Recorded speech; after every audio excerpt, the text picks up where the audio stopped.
Well, welcome to Dr. Johnson's house. It's a great pleasure to see so many of you here again for a rather exciting lecture on Reynolds this time as part of the lunchtime series sponsored by the Fleet Street Quarter Business Improvement District.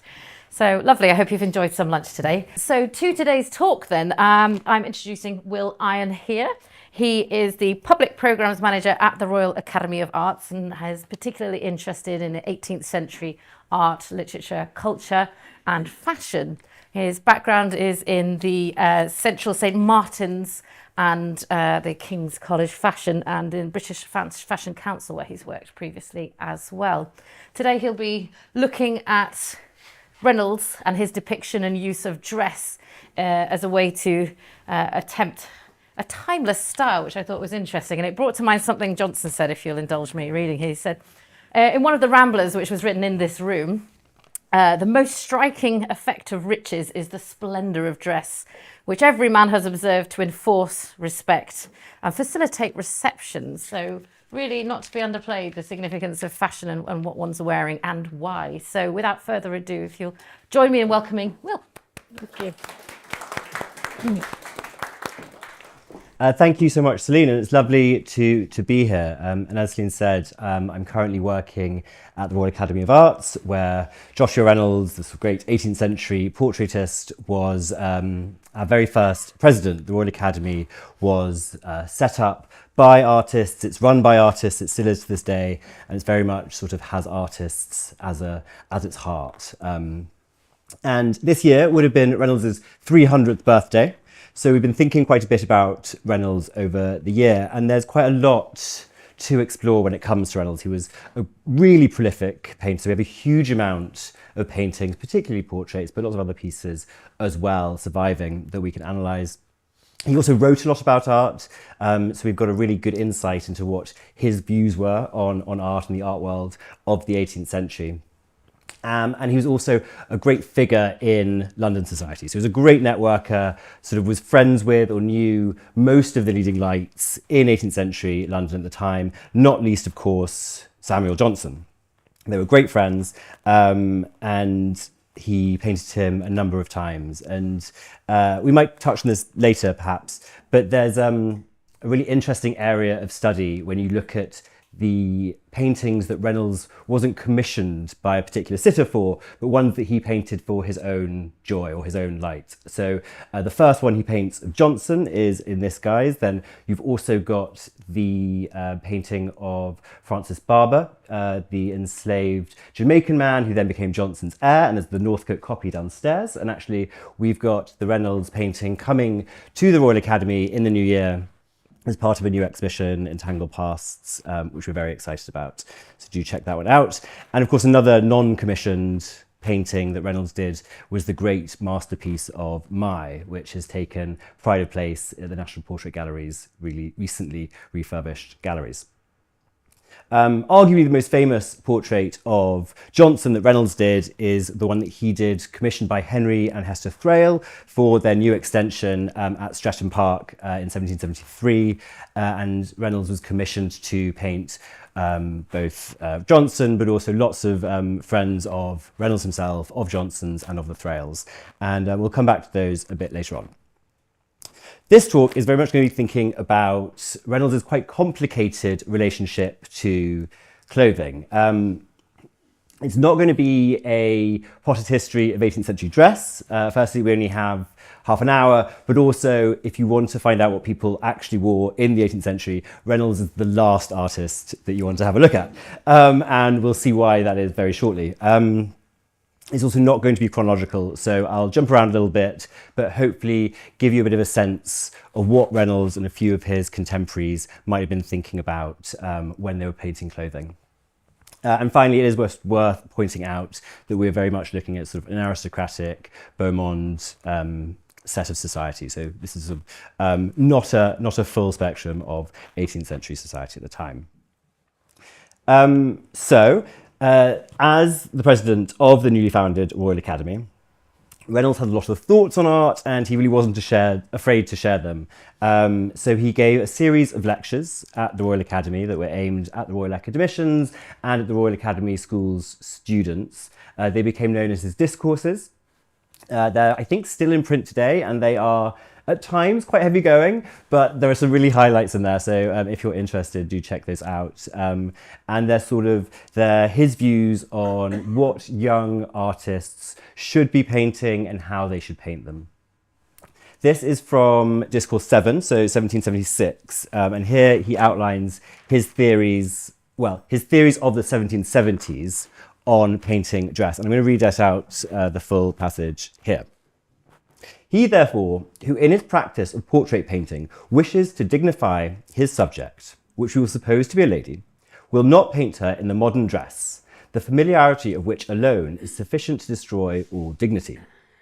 He takes care that his work shall correspond to those ideas and that imagination which he knows will regulate the judgment of others, and therefore dresses his figure something with the general air of the antique for the sake of dignity, and preserves something of the modern for the sake of likeness.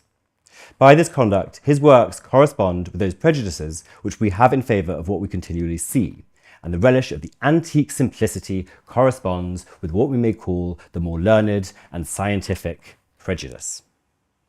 Right, so in other words, what he's saying is that the portrait painter, if you have commissioned a portrait from a painter and he paints you in sort of the height of fashion, the idea is that the way things are going, by next year, it's already going to be out of date. So you paid all of this money for something that is then going to look old-fashioned.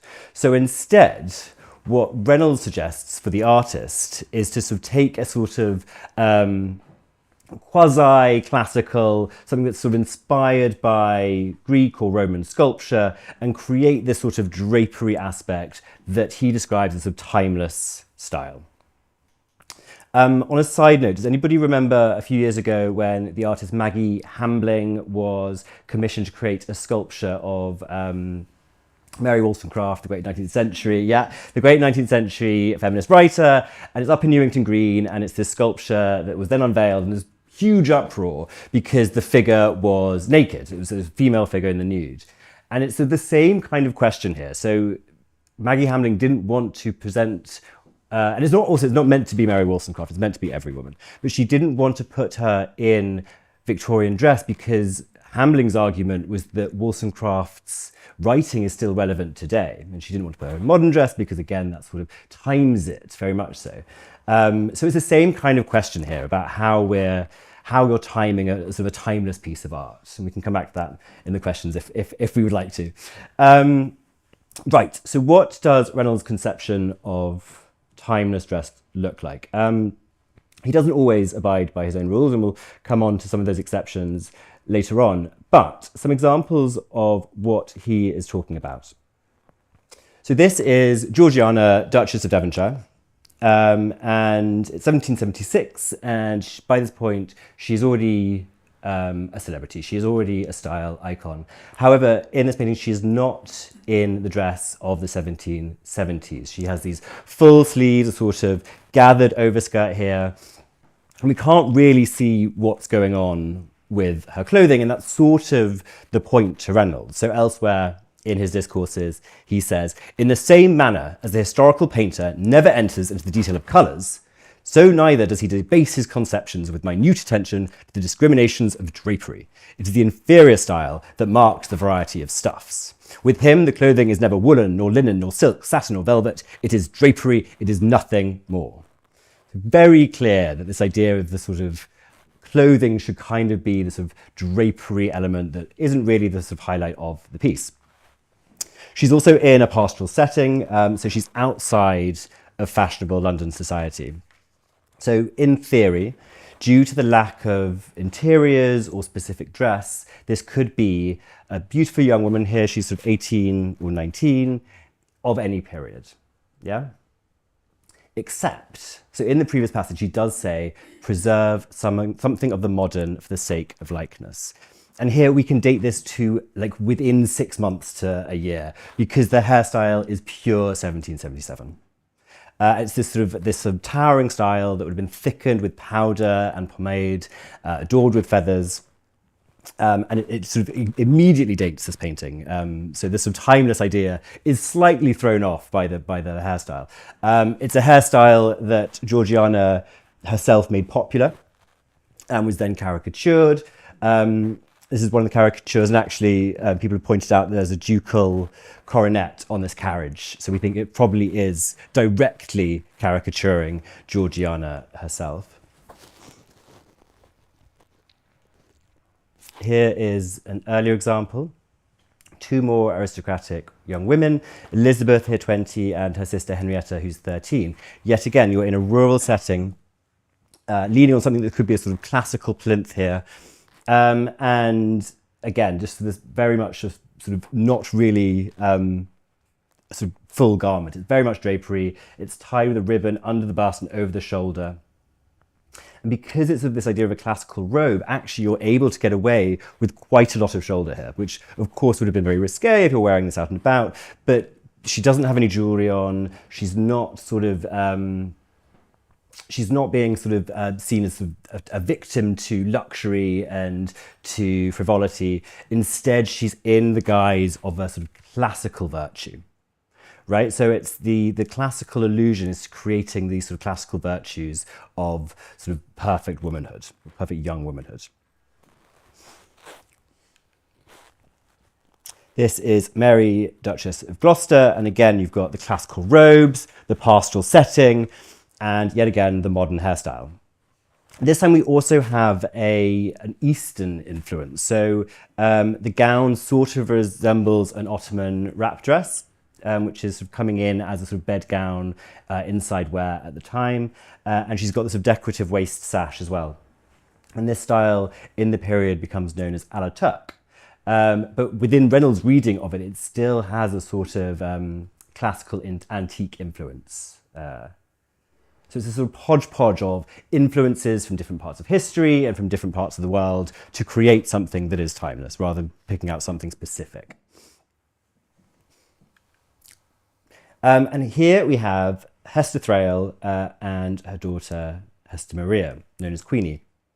Again, the classical influence, but also this sash a la Turque, sorry. And we know exactly when this was painted. Again, we just need to look at the hairstyle. And I mentioned before about the Streatham Worthies portraits. So Hester Thrale and her husband Henry had sort of done an extension to Streatham Park where they created this library. Johnson had a guest room upstairs, and Reynolds was commissioned to paint these sort of their friends and important people of the time to hang above the bookshelves in the library. And she was a great wit and a great poet, and she wrote anecdotes of the late Samuel Johnson, which is sort of a competitor to Boswell. We also have her diary, the Thraliana, which includes passages on all of the portraits that Reynolds painted of the Streatham Worthies, and it's really fun to read. But there is, interestingly, a sort of downside to this timelessness, because she really didn't like this portrait. She thought that it really didn't capture her own likeness or her own sensibility. And she writes about this piece. She says, "In features so placid, so smooth, so serene, what trace of the wit or the Welsh woman seen? Of the temper sarcastic, the flattering tongue, the sentiment right, with occasion still wrong? What trace of the tender, the rough, the refined, the soul in which all contrarieties joined?" So what we have here then is a sort of counter-argument to Reynolds' timeless fashion. If the portraitist is to depict all of his sitters in matching pastoral settings, in matching robes, with matching hairstyles, then what is it saying about the individual behind it? You know, so how are we getting a sense of who they are from the setting, from the clothing? Just putting that up as a sort of comparison. This is another portrait of Hester Thrale about 10 years later. She's now Hester Piozzi, and it's by an unknown Italian artist in 1786. And she's in dress that is sort of, it's sort of fashionable dress, a little out of fashion by this point, but she's got the tight sleeves, she has ribbons, this bonnet and gloves, this sort of fantastic standing lace collar. But yeah, I don't know if we think that one or other gives us more of an insight into who she was. up to you to decide.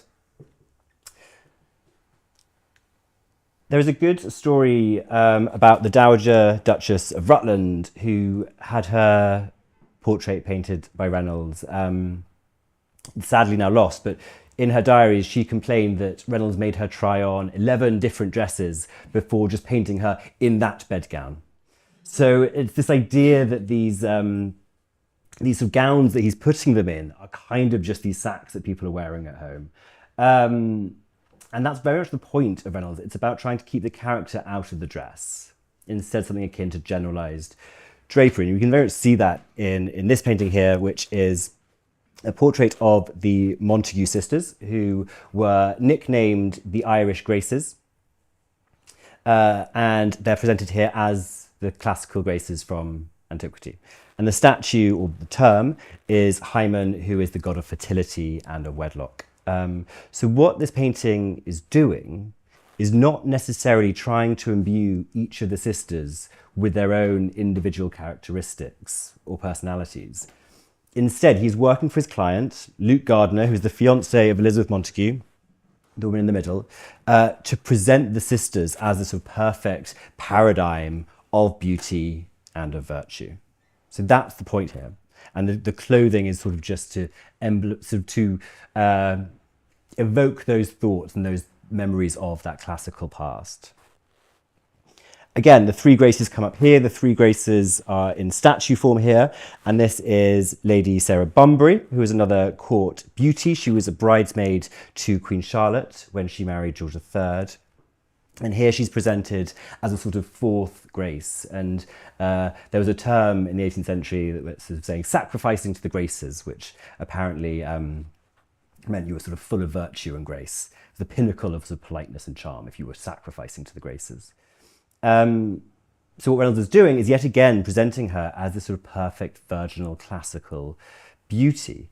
But apparently, in actuality, Lady Sarah would much prefer to have been hunting. So again, what is kind of happening here is that actually, potentially, it's purposefully hiding her real identity to present her as somebody who is akin to the Graces.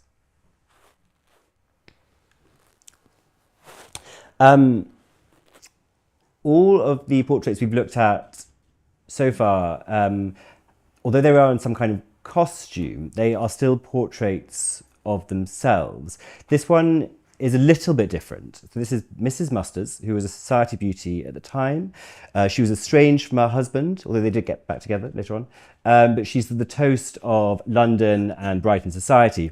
And here she's not just presented in a classically inspired gown. She is in a classically inspired gown, but she's actually being presented as Hebe, so as a specific goddess, the goddess of youth and beauty. She was the cupbearer to the gods.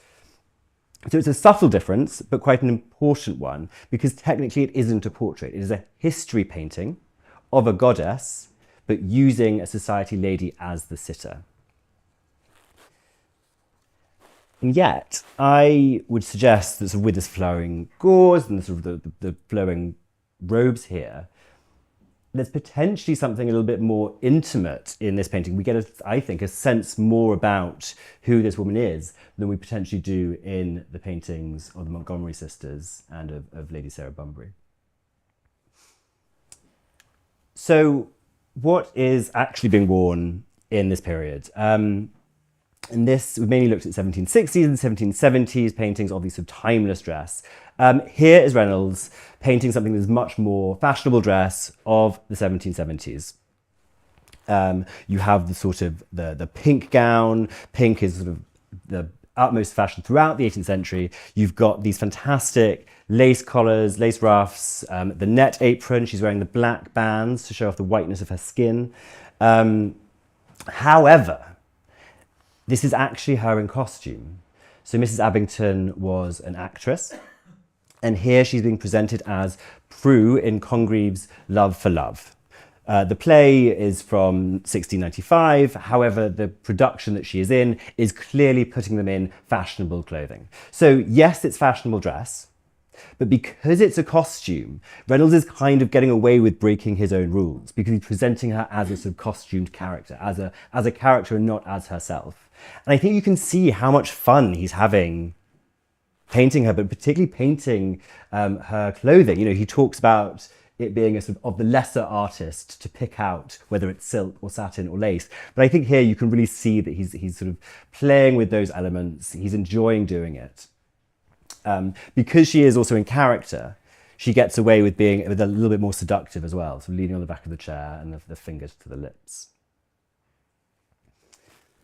And so we'll do a little bit of dress history now, for the potted dress history, but it'll just sort of be some bullet points. So for most of the 17th and 18th century, France is very much the sort of leading force in fashion across Europe. They're leading the way. Here is Madame de Pompadour, who is emblematic of that consolidation of power around Versailles, around the court. The dress of the court, the pastimes of the court are very much around pleasing the eye of the king. It's very much sort of, it's frills, it's frippery, it's ribbons, it's adornment, it's decorative. It's also inside, right? So there's something about this being inside these sort of gilded mirrors, inside the court of Versailles. And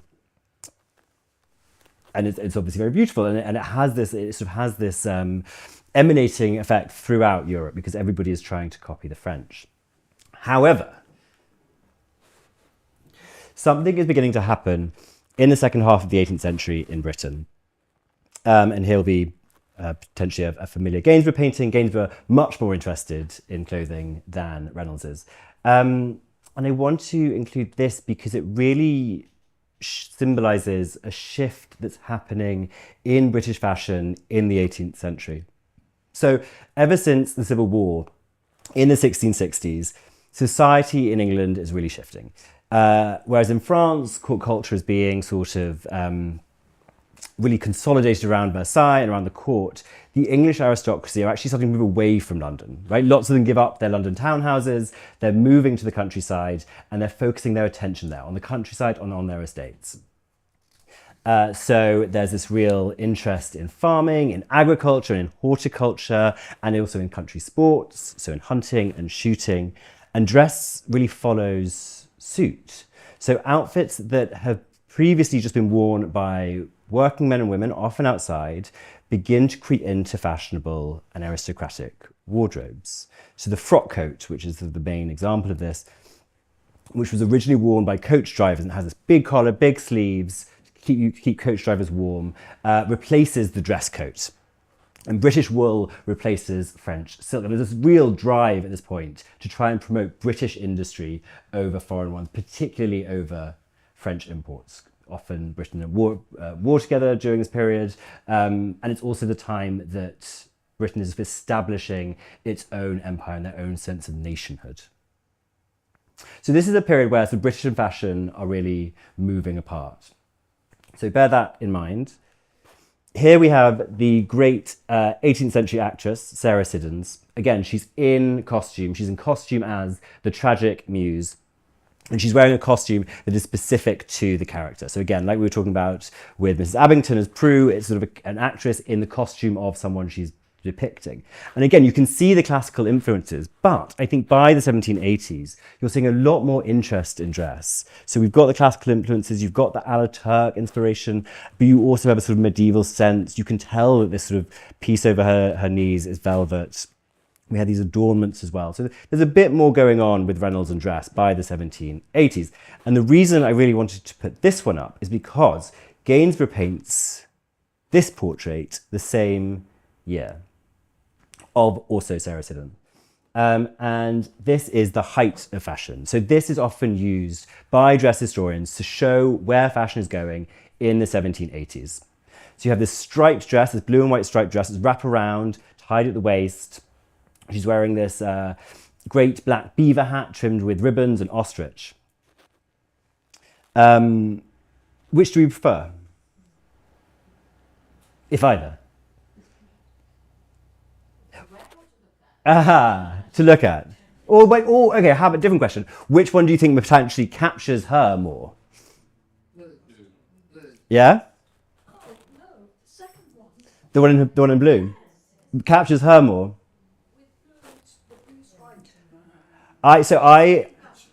I love the Gainsborough, and I think, sorry? The blue and white. Well, so my thing is I love the Gainsborough, and I think the fashion is stunning.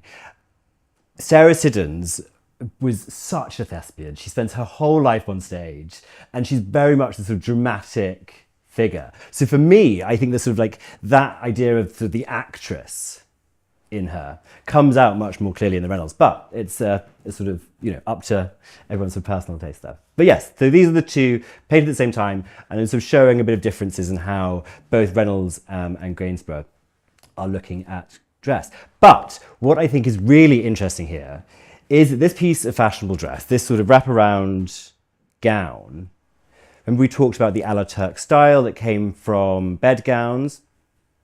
So this too is actually derived from the Ottoman gowns that had previously been worn at home as bedgowns, and it's now coming into fashionable dress.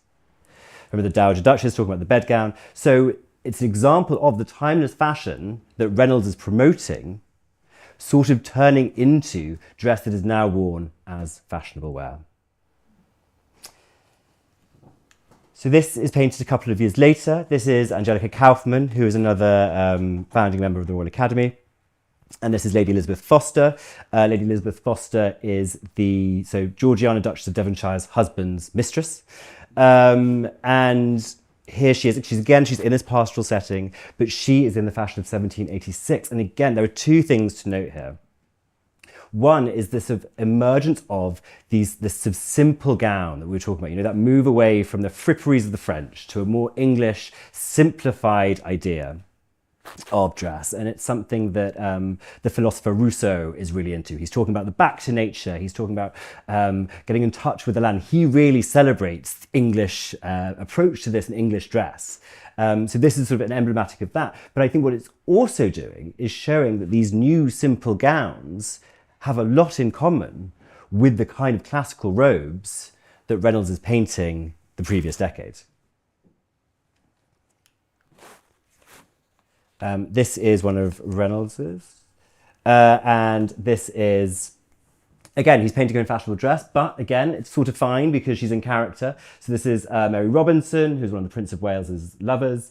But again, even though she's in fashionable dress, I think there is a sort of vagueness to the dress that Reynolds sort of promotes.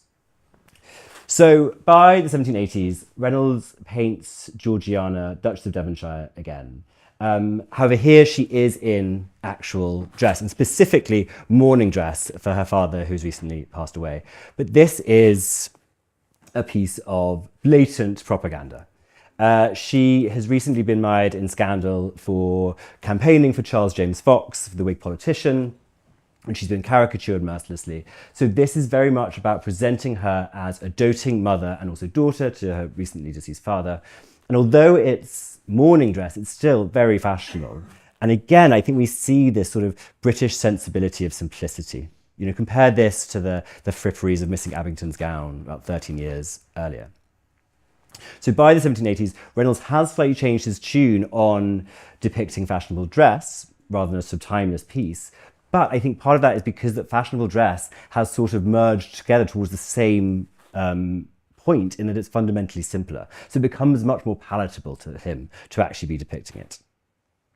And this English fashion, obviously Rousseau is promoting it, and actually it goes across to France. So the French are really picking up on this English idea for simplicity. So this is the Vigie Lebrun, Marie Antoinette in her chemise gown. It's these ideas that are coming across from England. It's sort of tying in, of course, to Republican values and sensibilities in the lead up to the revolution over there. So we can see this sort of Anglomania, as it was called, going over to France. For the last... Oh, okay, we're running out of time. I'll do very quickly talk about some men. Just going to include, I've got a whole another lecture about Reynolds and naval portraits as a good sort of Devonshire lad. He has a really interesting connection to the Royal Navy. But the reason I wanted to include these two of Augustus Keppel, who was one of Reynolds' early patrons, is because even when you're thinking about male portraits, he is still thinking about timeless fashion, because uniforms, although in practice this isn't always the case, but in theory, uniforms are sort of timeless fashions, right? They don't change so much. So just to end, I'm going to have a talk about a few of the Streatham-worthy portraits. We're just going to pick out 3 to show a bit of a shift in this period of dress in menswear. And this painting is of Edmund Sandys. And actually I saw this 2 days ago because it just went on sale yesterday at Christie's in their big Sandys sale. They had a big Sandys estate sale. And this was on estimate between £200,000 and £300,000, and it sold for £352,800 yesterday.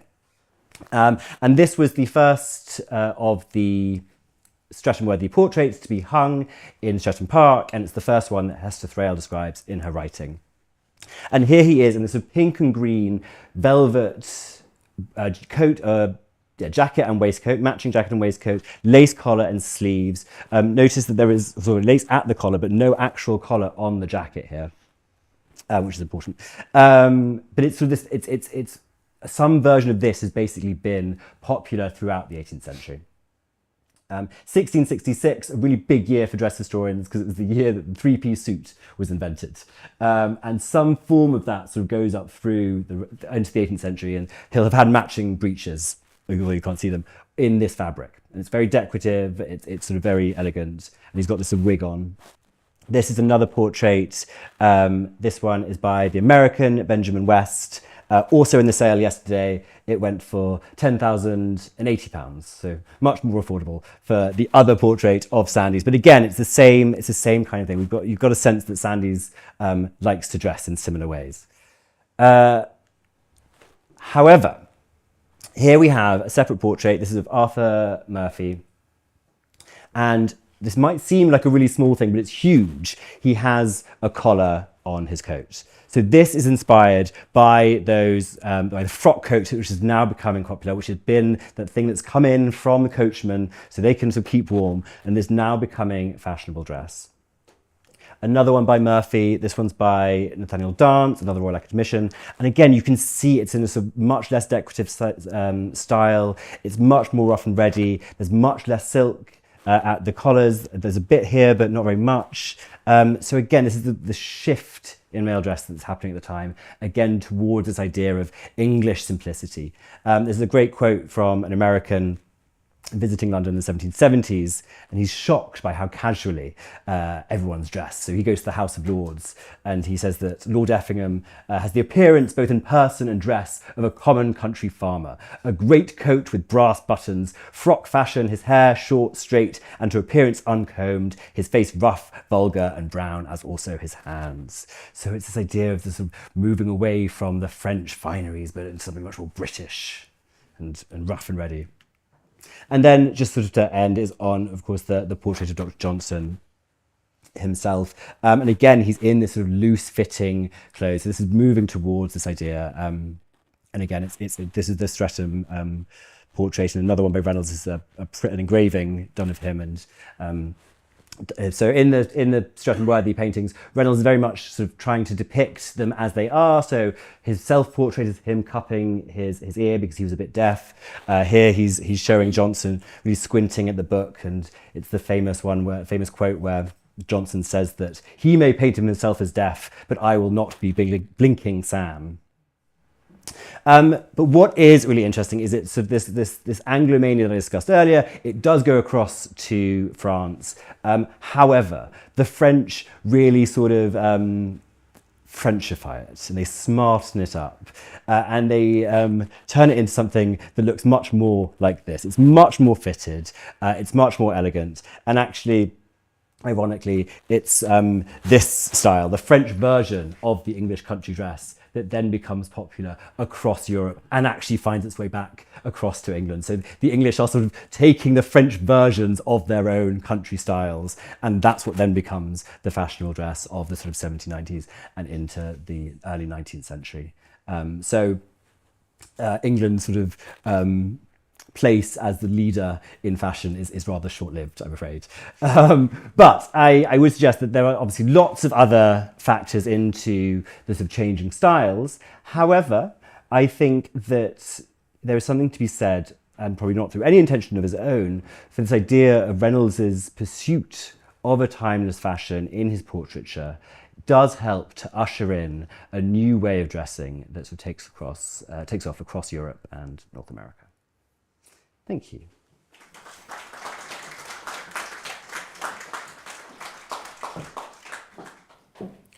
Well, thank you, Will. That was absolute fascinating tour de force through the 18th century dress, culture, attitudes as depicted in art. It was wonderful and fantastic to have the comparisons as well. I'd like to open the floor to questions. We have any? Yeah, I'm interested in whether you think there was a sort of tension between the English view of this classical dress as they saw it, and by the time it got to France, because that Marie Antoinette painting called it Scandal, didn't it? They saw it as a chemise. Exactly that. Difficulty. I mean, so what was going on there?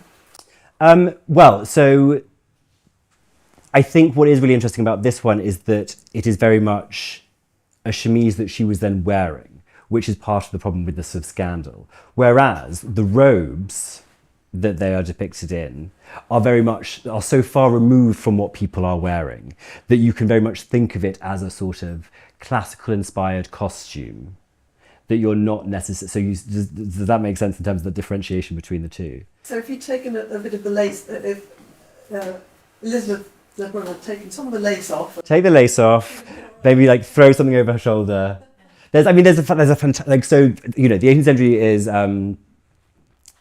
particularly in England, but in France also, love dressing up, and it's the age of the masquerade. And at Ranelagh Gardens, which were sort of alternative to the Vauxhall Pleasure Gardens, they start doing these masquerades that anybody can buy tickets to, and it's sort of, for the first time, you can actually buy a ticket to a masquerade, and actually lots of the aristocracy and lots of the celebrities at the time go along, so you can sort of have the opportunity to rub shoulders. And there's this great story of the Duchess of Rutland, Elizabeth Chudley is her name, and she was a sort of great scandal mongerer of the 18th century, and she turns up at this masquerade as Iphigenia, the sort of Agamemnon's daughter, about to be sacrificed, and she's basically in something that is sort of very revealing, but because and of course it causes sensation, but because it's a costume, there's this sort of fine line around what is acceptable and what is not.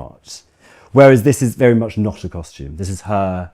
And also you've got her in a sort of you've got her in a straw hat. It's very much her embodying this, and this is her new clothing. So I think there is a real frisson of a sort of scandal there. Hi. How often did fashion change? I mean, if you had aspirations to be really fashionable, how often would you have to get new clothes? Yeah, really good question. So your dresses are very expensive. So the expectation that you're changing your entire wardrobe on the regular is like, that doesn't happen. However, there are so many adaptabilities, right? So there are so many things that you can change in your existing gown. So you can change your lace. So for example, if you go to Mrs. Abington here, or even Madame Pompadour. So all of this can come off. So it might be that one day that your front is, like, one year the fashion is for ribbons down here, the next it might be for laces, and it's different types of lace as well. So all of those things are very sort of, and even the decorations on the skirt, this can all change. So there's a lot of sort of ways that you can do it, or you can just amend it, so you can sort of hike up your skirt. There are lots of different ways that you can do it without having to buy a whole new gown. But those fashions do change pretty quickly in terms of what, like, even the hairstyle. So the hairstyle of the Georgiana is basically, that's kind of only around for a year and a half. And actually you can see paintings in 1778 or 1779 with people with it, but they're already out of fashion. Does that answer your question? Hi. Who bought the photo? Who bought the picture? Which one? The one that was 300,000. Don't know. Sorry. They don't. Some private clips. Yeah. It was, yeah, so the sale was yesterday. Yeah. So we don't. It wasn't. You didn't buy it as in the academy. We didn't. I know. Yeah. So special part. Do you know, just following on from that, do you know how it got from Streatham House to the Sandys estate? It'll be on the Christie's website. So the provenance will be there. I'm assuming so Hester Thrale sold all of the Streatham Worthies portraits except Arthur Murphy. So Henry Thrale died. She was his widow, and she sort of carried on at Streatham Park for a while. And then in 1816, I think, bankruptcy meant that she had to sell all of the Streatham Worthy paintings except one, and all of the figures had died by that point. And again, the sort of we have the sale figures for those, so we can sort of judge the well-knownness of each of them by how much they went for. Johnson was top. Reynolds, I think, was fourth. Hester Thrale was very disappointed that hers didn't go for very much. And she sort of said that it should have got for more, even just as an antique piece. So yeah, I don't know if then the Sandys bought it then, or if they would have bought it back at a later date. Gosh, well, I have a number of questions. Let's see which would be the most interesting. Yes, them all. Let's them all. I'm interested in the aesthetic that Reynolds is portraying in his work, but also very much the principles theoretically, and to what degree that influenced successive generations of artists, either by imitation or by rejection. Yeah, good question. It's so, the discourses themselves have been in print continually since then, and he had a lot of followers. He was such a big character around the Royal Academy that sort of legacy very much stays on, and I think you see it in a lot of those early 19th century artists. But of course, sort of famously by we've gone into the 19th century, the Pre-Raphaelites, for example, really deride his sort of academic style. He becomes a Slosua, and it's the idea that sort of this very academic, very paint by numbers. You have to do X, Y, and Z for a successful painting, is all rejected and becomes very unfashionable. And that's sort of percolating through the 19th century. And there is a sort of real rejection of this sort of quite autocratic way in that you should be doing these paintings. And then I think, he sort of refines his footing in the sort of 20th and 21st century, and as we can see from the sale figures, is now again someone very popular. So again, can I follow up on that? I mean, there must be a fascinating study of the history of art and how presenting clothing, I'm presenting detail, but clothing particularly, in two dimensions. Because we look at, I know I've looked at paintings, and I think I work out from the painting what the costume is. Sure. And you've just shown very successfully that actually that's a flawed approach in certain cases.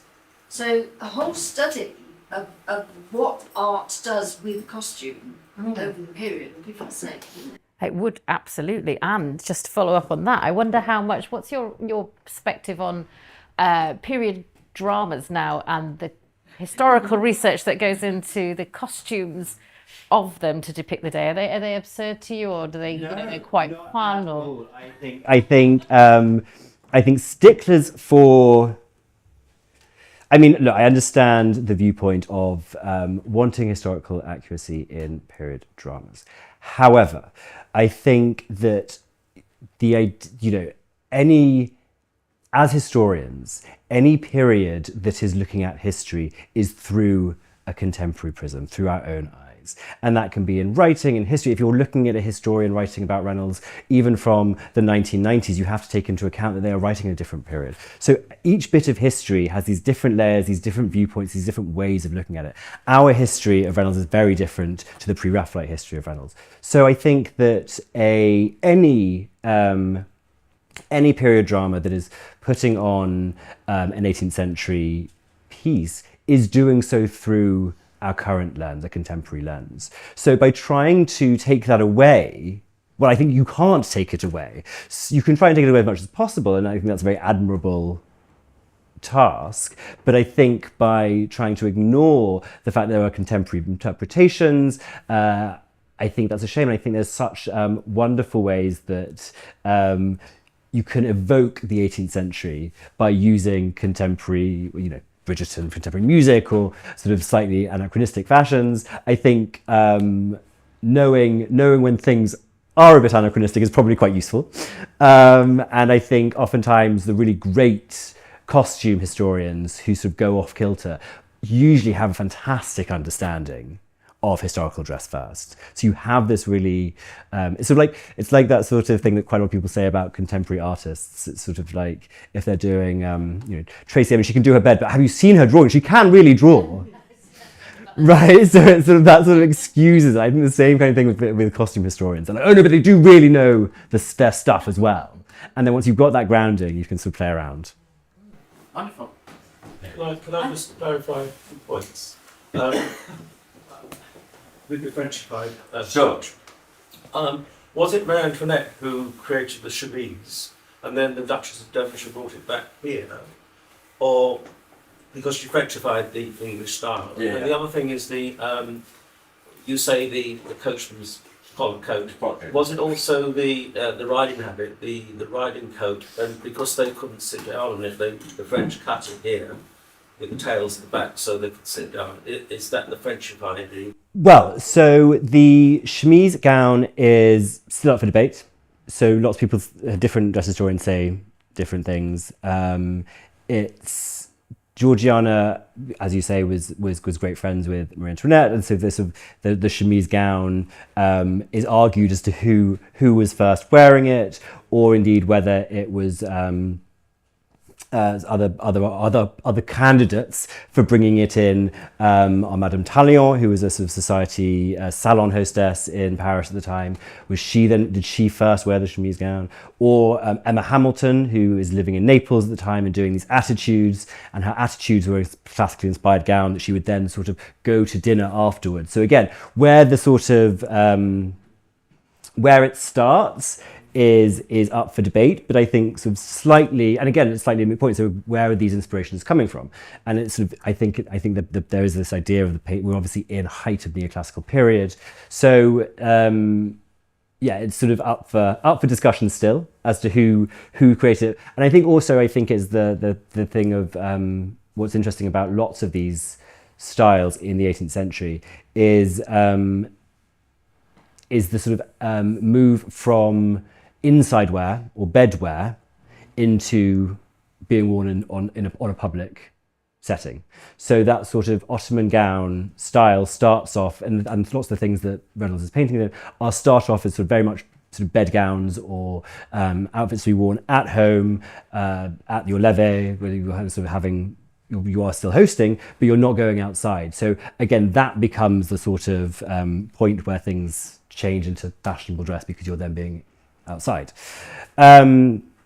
Your point on, so yes, certainly there is a lot of influences of military wear coming into popular dress. And again, that's partly because of there is just so much war during the 18th century. And actually there is also a real concerted effort, I think probably both in England and in France, to redeem the reputation of its officers,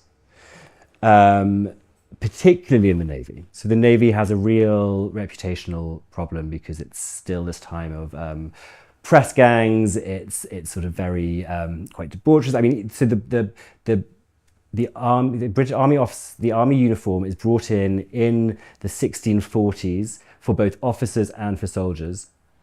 The Royal Navy doesn't have a uniform until 1745 or 1755, I think, and that then it's only for the officers. And again, this is a sort of an active way of trying to get the Royal Navy to be. They've had a few great successes, but it's really trying to redeem it, and it's a huge success. And my chat about Reynolds in the Navy is that Reynolds has a huge part to play in that, because it's a lot of his naval portraits are these sort of great heroes that are based on, again, heroes of ancient Rome and ancient Greece as well. So yes, there is a lot of influences of military wear that's coming into it, and again, it also comes into female wear as well during the Napoleonic Wars later on. Was that? Yeah. Okay, great. Fantastic. Gosh, so knowledgeable. Was there one final question that you wanted to ask? I was going to say. Oh, I was thinking, a lot of the pieces in Reynolds are sort of, in some ways, bad portraits. Sure. Because they are misrepresenting both the period and the person. So the person is not portrayed as who they are. And the idea of not having them in their dress that they would normally wear, it's totally misrepresenting the whole thing. I mean, if you wanted to do something that was timeless, then why not just stick with the pure drapery and then have something to represent the person? Well, I suppose. As opposed to just some pastoral piece. If someone is a particular writer or whatever they are, something that represents that is them. Which is what, with the Stretton Worthies, it's very much what Reynolds does, and he gives each of his people a sort of, as you say, one of those indicators. And I think there is very much a gendered thing here, because what is a bad portrait? What is the outcome that the sitters and the artists want? And actually, at this point, the outcome is that they want a portrait by Reynolds to hang on their walls to make them look beautiful. So in that respect, they do what they set out to do. I think. Do the sitters not have any say in what was being done? So they. If you read diaries of people who sat for Reynolds, not a huge amount, particularly later on. With something like, I think, the second Georgiana one, they have a very good working relationship, so I think this is probably something that is quite collaborative in terms of the outfit here. But to your point, I think it is really interesting when you look at these sort of, all of these women who are, as you say, portrayed very similarly. I think what is a really good comparison is to look at the portraits by Angelica Kauffman of her female friends, because what she does is she takes this idea of the muse, the classical inspirer of creativity, and she paints her friends who are very talented women, so they're musicians or they're poets, and she presents them as sort of the corresponding muse. So these are not only women who are inspiring and inspirers, but they are inspired to do by themselves. So they are both active in their creation, and so you've got this sort of muse trope that can be sort of throughout art history by male artists or female sitters, whereas Kaufman is kind of turning that on its head in really interesting ways, where they are both inspiring themselves, but they are then also being the creator and being the artist. Fascinating. Gosh, well, honestly, Will, thank you. That was very educational and visually stunning, and we're indebted to you for your time today. Thank you so much. Will you join me? Thank you.